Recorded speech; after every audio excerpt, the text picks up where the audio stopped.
the pre-show to the last show. The pre-show to end all pre-shows. It's been a long time. It's been a long time. It's been a long moment of Shadowverse casting, and you stole my Olivia statue.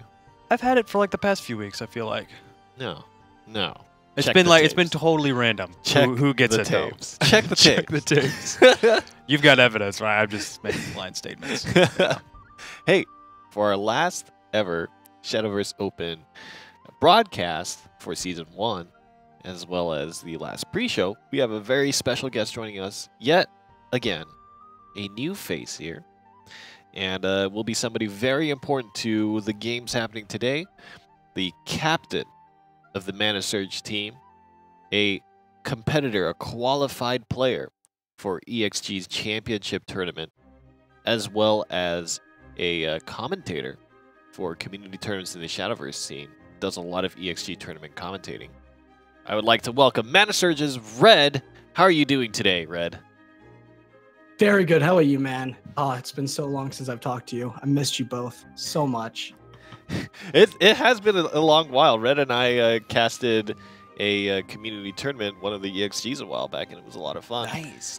And, it's always great amounts of fun to be hanging out with him and talking some Shadowverse. But today, we have him here talking about the NGE Shadowverse Open and what's going to happen in these final 8 players who will make it out on top and who will not. So, Red, I would just like to ask you, because Mana Surge is obviously a very big team in the North American Shadowverse community. You guys have a lot of players. I think you've got Jay-Z, you've got Noah, and Shugo all in the top 8. 3 of the 8 players are Mana Surge players. Tell us a little bit about your preparation, how you guys worked as a team to kind of design your decks and strategies, and how you plan to kind of take the tournament. Yes. So Mana Surge, we like to really study our opponents, and that's one of the things I really love about working with all these team members. And sadly, we had to have a team kill on the first round today, which has made the team chat very quiet, with Shugo and Noah giving each other death stares for those $500 bonuses. I can imagine. But yeah, but Jay-Z, obviously, we worked a lot with him. He also worked with Potwasher, who was Unlucker's last opponent and now his opponent.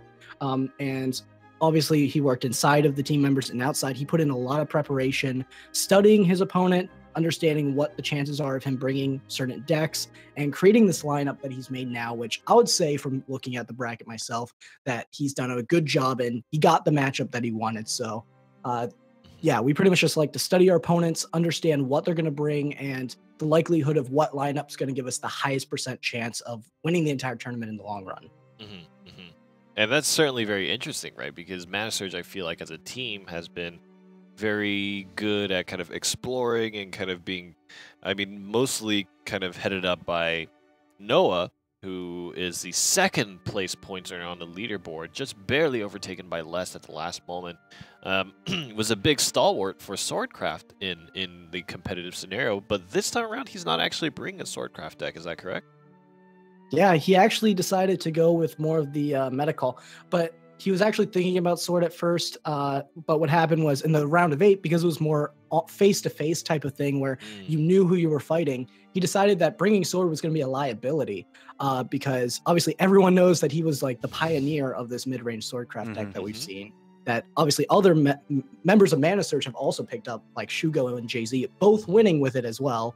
That, you know, obviously bringing it, probably easy to guess, so he avoided that, made it to top 16 because he brought a different lineup from normal, and now he just decided to go more meta calling, which I think not a lot of people are going to expect from him, because he doesn't really like Dragon or has played it very much.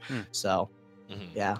And certainly, well, the other thing that's interesting is Shugo. Now, Shugo won, I believe, the second to last open entry tournament, and he did so with a Shadowcraft list that was running Tenacious Ghost.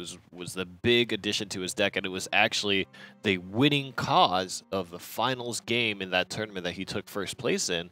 This time around, he's not doing that, but he is holding strong, playing Swordcraft, particularly against Noah. Do you think this will be effective? I mean, for the reasons that Noah was kind of pushing away from Swordcraft, do you think Shugo will suffer the fate that Noah has foreseen, or do you think it's going to work out for him? I think it's going to be very interesting. Swordcraft has this double-ended sword, pun totally not intended. It was. But the entire idea behind it was that in a long tournament, like during the open brackets, it's very consistent at what it does.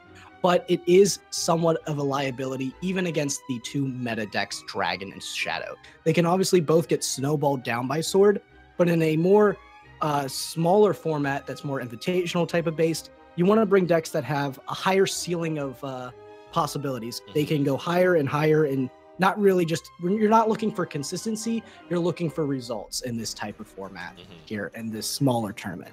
So with that, I feel maybe Shugo is going to find that Sword wasn't the best option because he's obviously going to have to face probably more or less that Shadow Dragon lineup this entire tournament, because they are obviously the more consistent decks that have that high roof, that high ceiling of potential.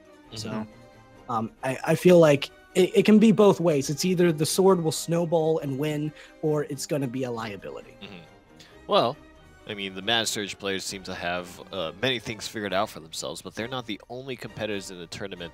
They're still a powerhouse that is less. The first place MVP of Season 1, the highest points earner, first seed in the tournament, really looking to make a push for taking the championship, as well as players like Limits and Omega, Unlucker, Exodium. All these guys from EXG, Shadow Nexus, all these other competitors here. I wanted to kind of take a look at some of the decks that these guys were going to bring in this matchup. And the first thing that caught my eye is the first matchup we're going to see today, Limits versus Exodium, or sorry, versus Omega, EXG Omega, Limits versus Omega. And one of the things that was particularly notable, and it's kind of been becoming more and more popular since the changes to things like Prince Catacomb and Lightning Blast and whatnot, but bringing Nephthys Shadow, and we can have that deck on screen in just a bit, Nephthys Shadow, that Omega is running.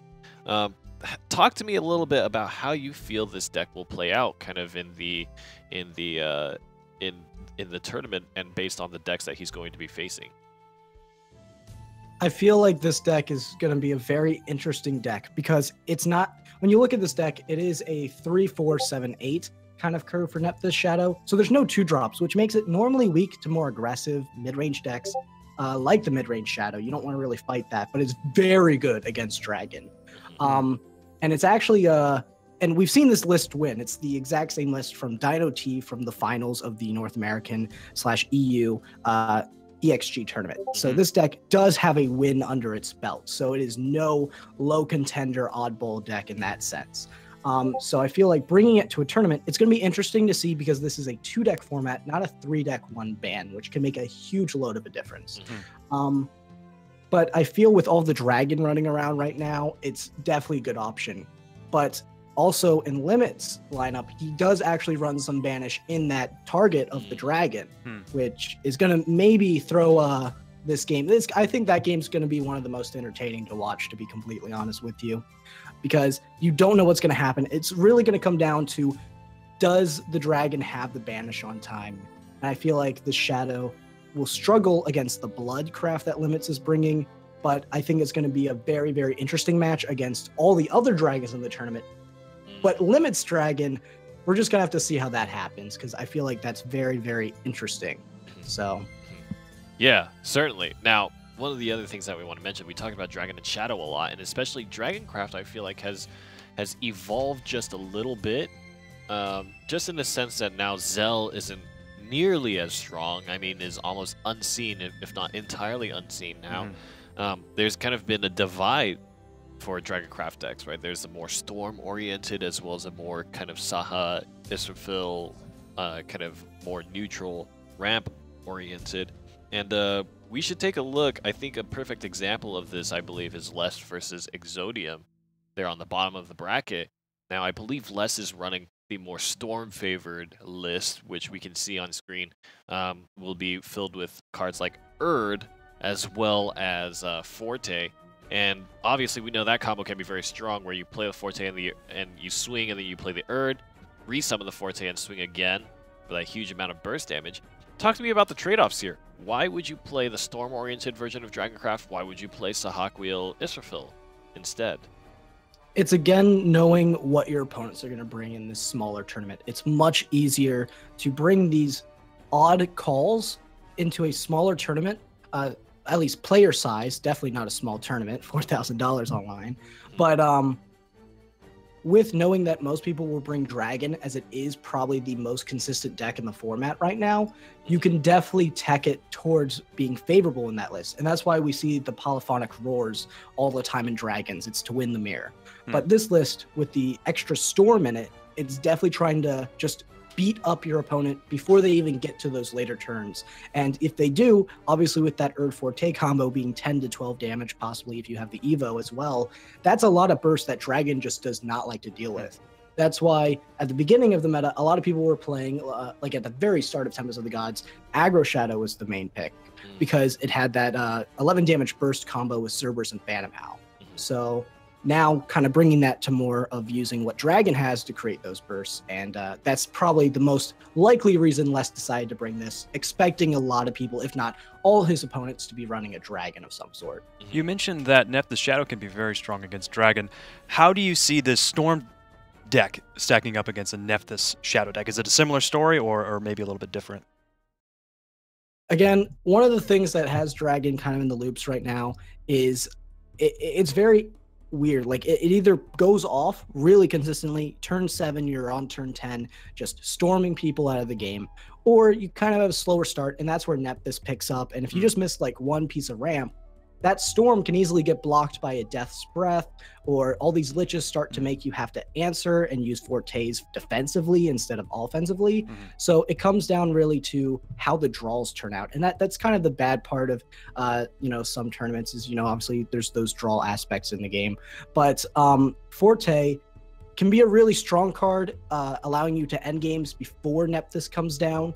But it can also be very weak, meaning that you have to waste 6 mana for like a poor Dance of Death. So it really comes down to how fast the Dragon can ramp up, and if they can, then yes, those forward Erd combos will kill you before you even get to play Nephthys. So, that being said, I mean, those were kind of the more interesting standout talking points of the decks of the tournament, and we'll see who kind of makes it onto the semifinals, and we can talk a little bit more about their particular decks and how they match up against their opponents. But I'd like to throw down this question. Very important day. You mentioned $4,000 for first place here, $2,000 for second place, and third, fourth get $1,000 apiece. So there's a lot of money on the line. Anybody who wins this round kind of ramps up, right? They kind of increase their prize pool by a pretty significant margin.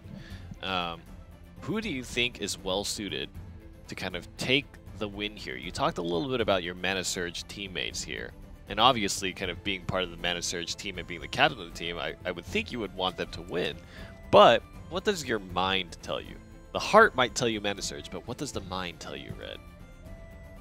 Well, I know it's totally not biased, but I do think Jay-Z is probably the most well-prepared with his lineup being Shadowed Blood. It's very good against a lot of the other decks and lineups that I'm seeing. Probably the only bad matchup for him is if Shugo makes it to the finals, because Sword can be a huge wrench in that plan.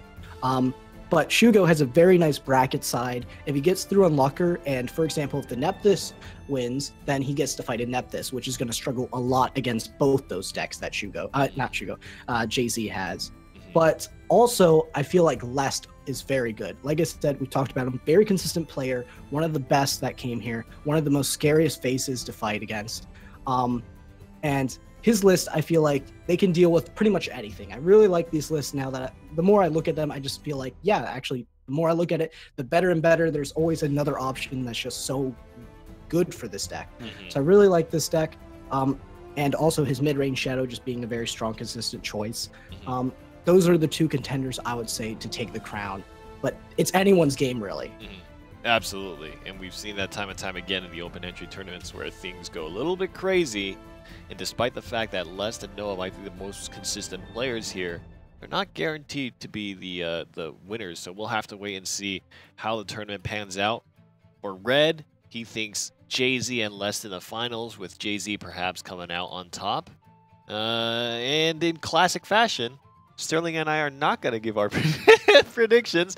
Maybe we will. Maybe we will. I am glad to hear Red talk about Jay-Z being favored, because I love the Bloodcraft deck that he's bringing. I think it's going to be very strong against Shadow and Dragon, and I really hope I love Blood, so I hope it goes far. That actually brings up one final point that I want to say. The whole season, I mean, ever since what the third week of the Shadowverse Open, we were had Aya Senpai on the desk and had the Havencraft curse.